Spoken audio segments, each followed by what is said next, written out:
starting from pregnancy. Haikuwa safari rahisi, and at the same time, it was not that a hard journey for me. Because at the beginning or the first term of my pregnancy, I didn't have those cravings. So apart from being a police officer, I'm a responsible wife, a responsible and loving and caring mother to my beautiful daughter, anaitwa Esperanza. Yes.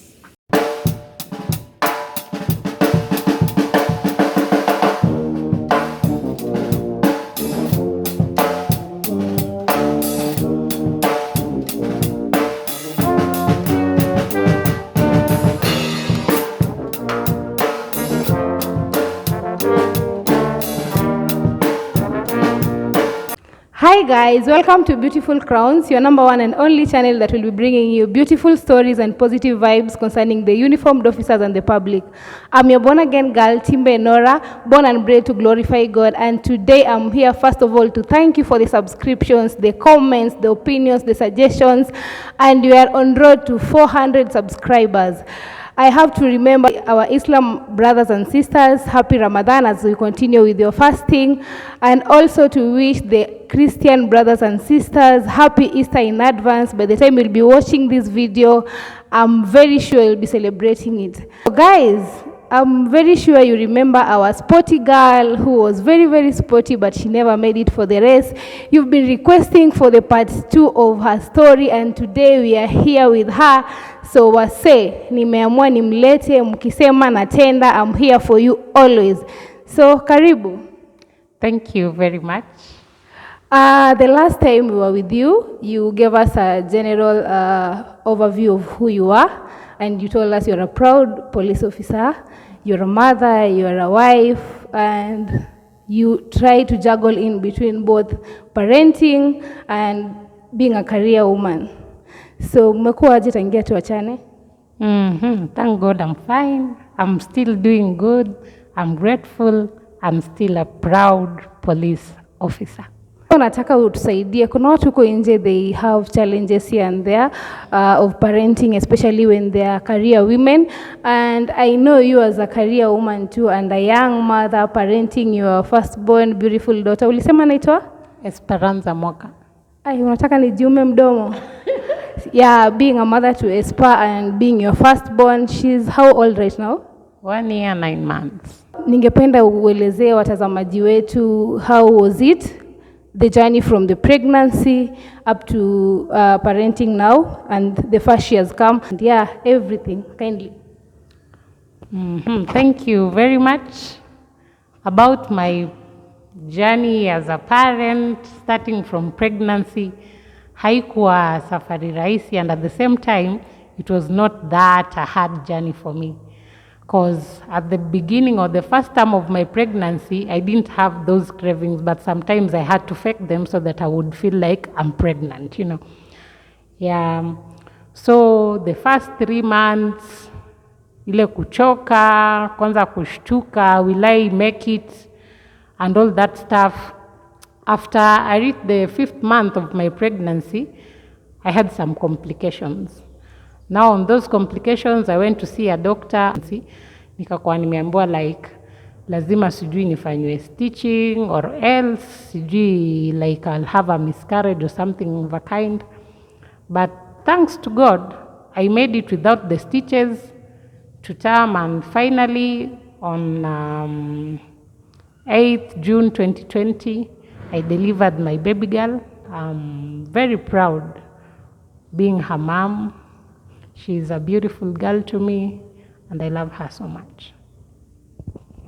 Umetupeleka mbio sana. Hebu tunataka pale kwa cravings, labda tuambie ni nini ulikuwa na cravia sana. Huwa nasikia mama wa mimba kuna zile vitu anaweza kuitisha hata umletee maganda ya nanasi. So maybe you can just share with us the things you loved most during the pregnancy, and the things maybe you wouldn't want to see them since ulizitumia sana wakati wa pregnancy.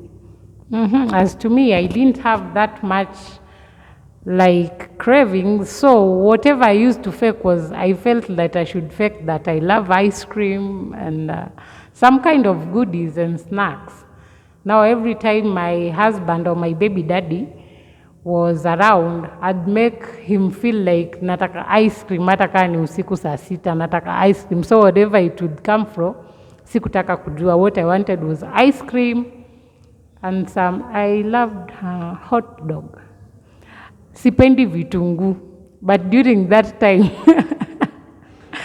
nilipenda vitungu because hot dog is all about that smoky inside, that loaf and the onions in it and the sauces. So during that time, I can say I ate more onions than I've eaten after my pregnancy. Yeah, and what I didn't like was I just hated people who looked fake to me.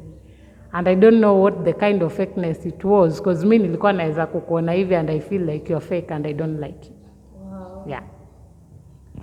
Guys, mi sijua mnakuwa na pregnancies gani, lakini kuna pregnancies hazipendi fake people. So that one was one of a kind. Maybe if you can share with us the experience you had, like how was it at work? How were you doing the work, being pregnant, and the whole journey? You know, we have different people experience different things, and they experience different, maybe the first trimester, the second trimester, kazi na wewe na wenzako.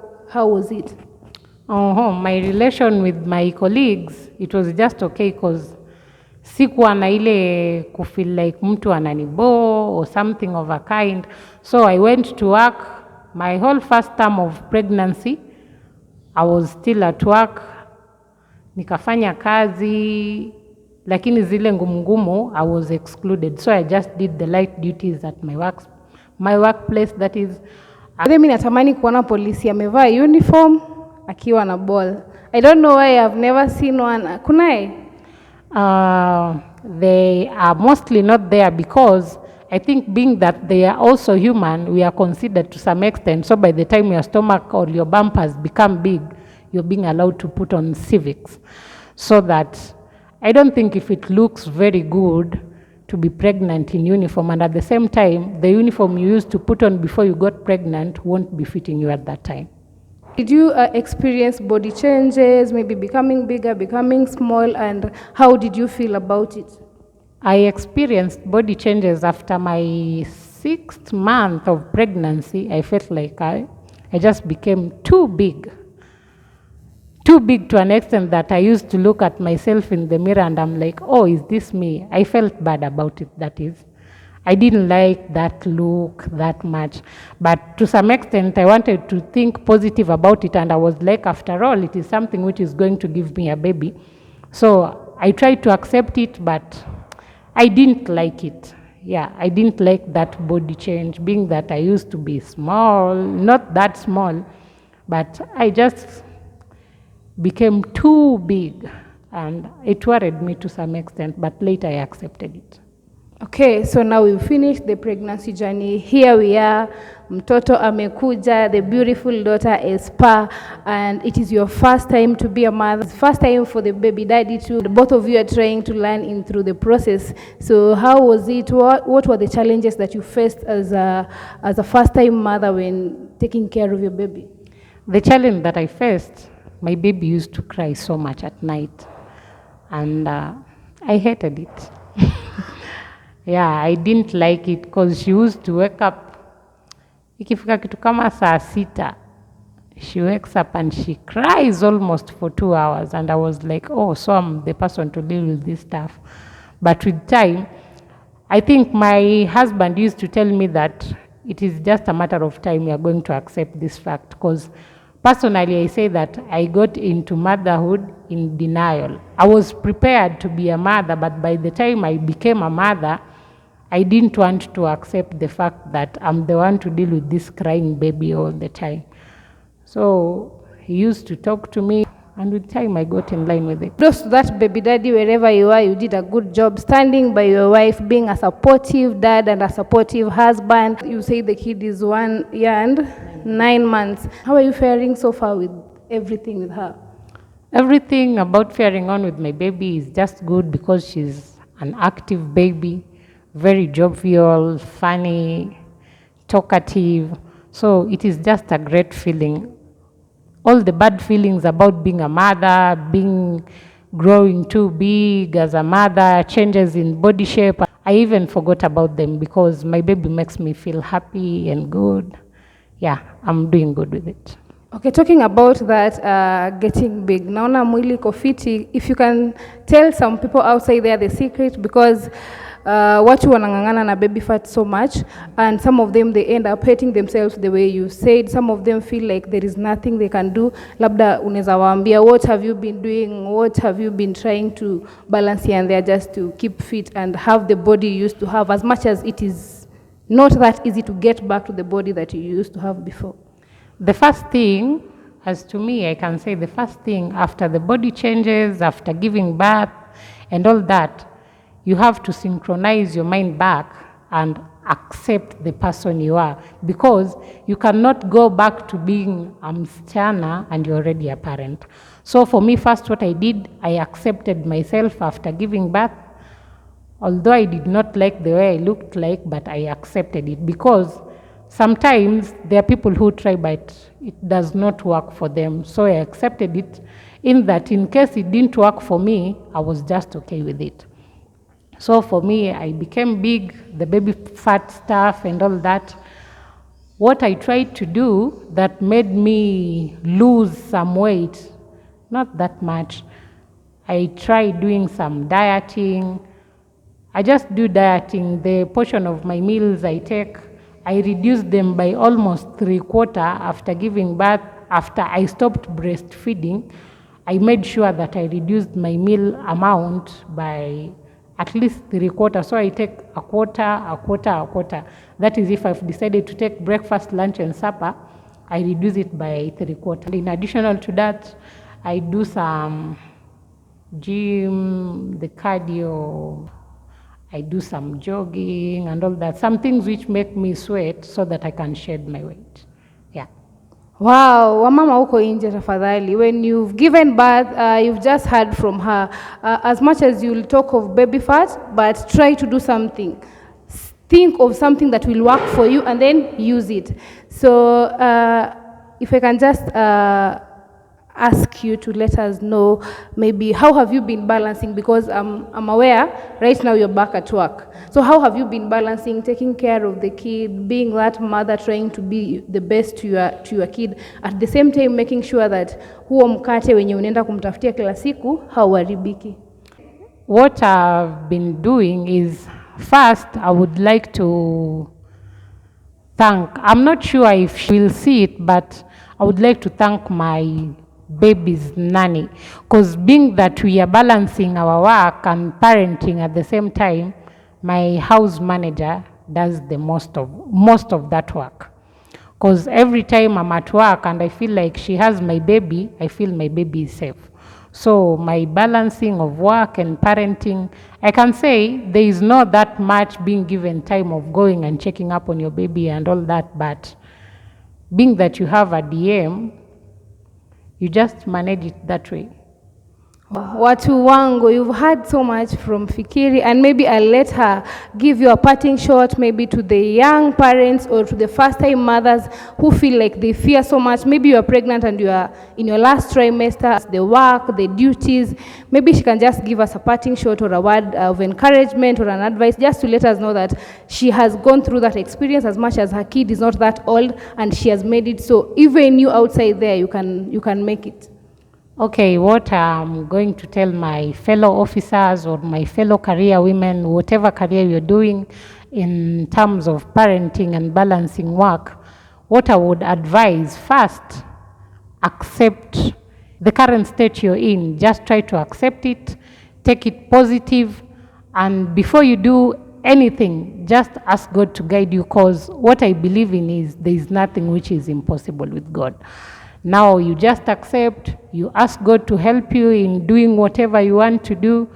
Just be positive about parenting, take positive mambo ya job and all that. Sometimes kunaweza kuwa maybe na pressure, like unaweza omba off na upate kuko na kazi, kitu kama hiyo. In case something like that happen, don't allow it to make you feel like that is the end of it. No, because it is a matter of accepting who you are, taking chances, and being a good parent. Because being a good parent is a decision. You decide, you plan, and you do. That is all I can tell. Thank you. When you are finishing, kindly give a shout out to your baby daddy for the good job that he did, supporting you, and even a shout out to your beautiful, beautiful daughter. What I would tell my baby daddy is that I love you so much, baby. So, so much. You've been the best man I've ever met in my life, the best daddy to our beautiful daughter. We love you so much. And to my daughter, Mommy will always be there for you. Whoever will come, they'll come meet me strong, waiting to face them for you, sweet girl. Love you, baby Esperanza and sweetheart. I love you so much. Guys, mumesikia, muliomba nimewaletea, and she's been here, she has shared with us. I'm very sure a mother outside there, or a first-time mother, or a young mother, umesaidika at least one or two things. I know not everything might work for you from her experience, but I know you can pick one or two things that will work for you. So for today, it's a bye, guys, and I love you so much. Baraka for the support. Continue subscribing, liking, sharing, telling a friend to tell a friend, and we are on road to 400 subscribers. Please, guys, take me to 400 subscribers and even more. Nawapenda, baraka tele, and goodbye. See you.